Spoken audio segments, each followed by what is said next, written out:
Um, all right, how's everybody doing today? We're going to be going over our video game that we're working on. This is our FPS level prototype and workshop. We're going to be having a theme of late 1500s Europe. This is going to be after the Moors surrendered to the Spanish.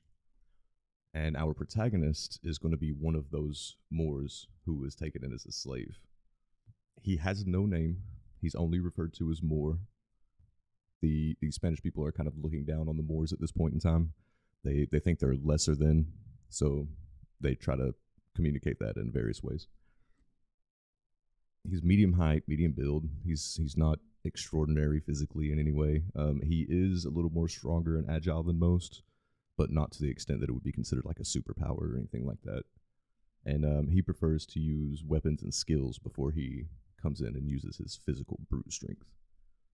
When he was taken in as a slave, there was a corrupt duke that came through and killed his slave owner. His slave owner, even though he owned slaves, he was a pretty fair and kind gentleman. He didn't treat them badly. He treated them like people. Still only referring to them as Moor though, so he wasn't quite the good guy. You know what I mean? So Moor, he has this interesting little habit. Since his slave owner was killed, he likes to go through and kill all of these corrupt nobles, lords, and stuff like that. And especially if they own slaves and they're bad to them, all that stuff, he likes to go through, take out these corrupt nobles, and free their slaves that they owned. So he's doing all this along the way. He definitely has a bounty on his head when we first meet him.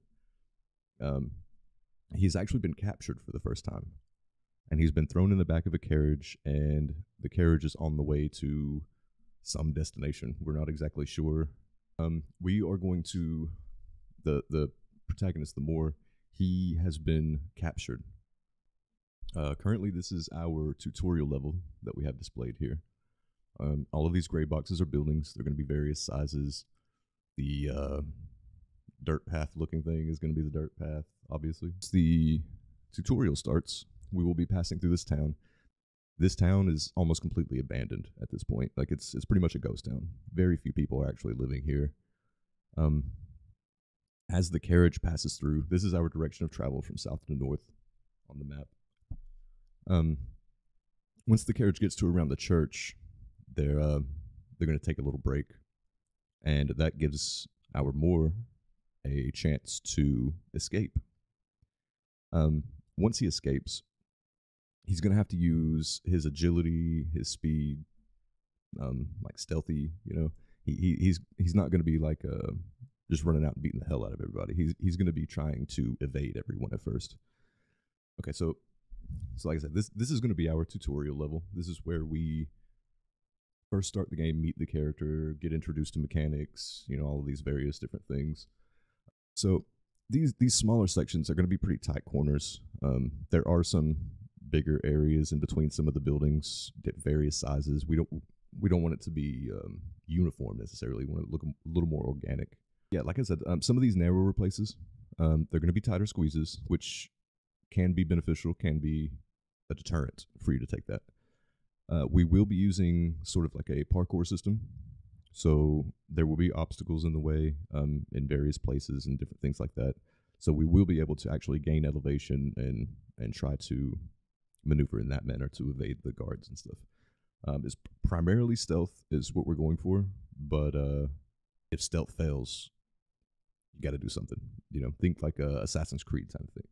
Like you have the option to go through everything and not get caught, not have to come into conflict. But when conflict does happen, it's on. Like you're gonna have to do something. You know, the reason we wanted this particular design for the town, we want. It's just a smaller town out in the middle of the country. The only thing they really have is a church. One of these buildings, these larger buildings here. I mean, that could be like a small shop, stuff like that. You know, housing and stuff above it.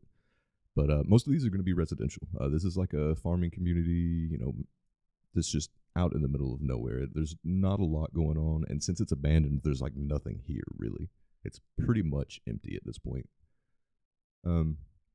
But the reason we wanted this, we want to have one main road of entry. So this is going to be our main road that comes in and out of the town. We don't want to have all these complex things out in the middle of this tutorial. We don't want to overwhelm the player. We want to give them something a little more streamlined, a little more easier to understand. We want to have a variety of the size of the buildings to add to the organic feel. We want to add like not straight roads necessarily, because most organic roads are not straight. If you look at Europe, a lot of their road systems and stuff like that, they're more like webbing and intertwined, as opposed to the American grid system that we typically use over here.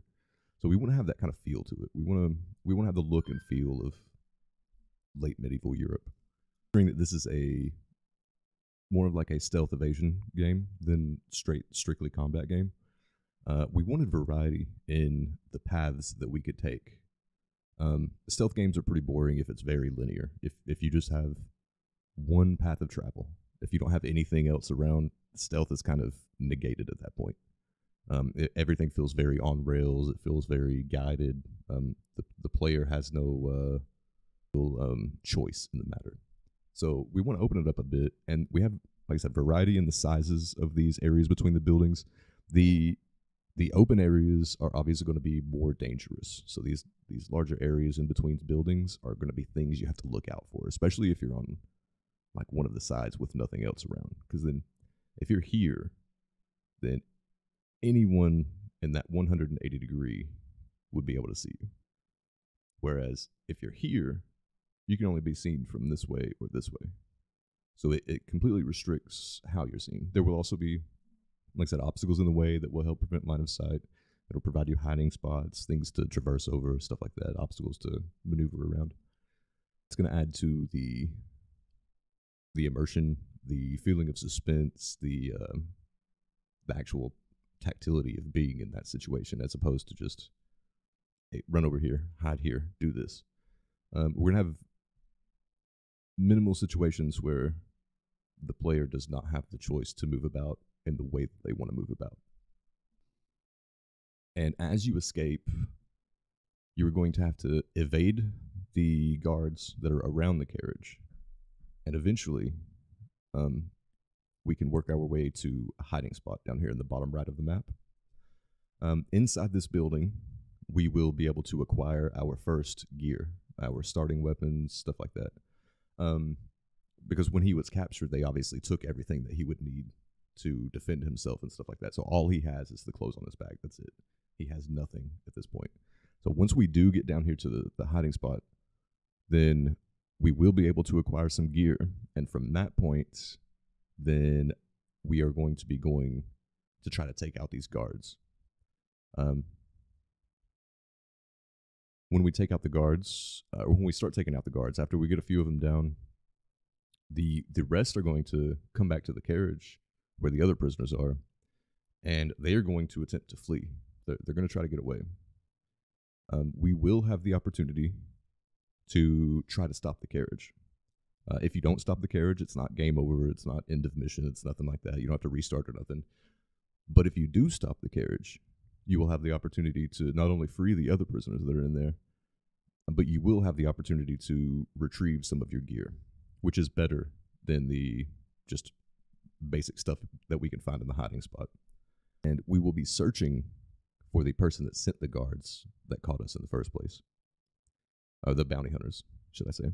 So the bounty hunter guards that were operating the carriage and taking us in, we want to find out who sent them, who ordered them to do this, you know, because this is the first time you've got caught. So we really want to find out who sent everyone and what kind of information they may have, because if they can do it once, they may be able to do it again. And considering this is the first time that this man has gotten caught, then it's kind of a significant deal for him. You know, like he's got a reputation for what he does, and his reputation includes the fact that he is extremely evasive. So once we get some information from these guys, we will be leaving this area and moving up to a more medium-sized town. All right, so that's going to conclude it for today. Once we further our development, get more into everything, then we will be providing more information. Um, yeah. Hope you like it. Thank you.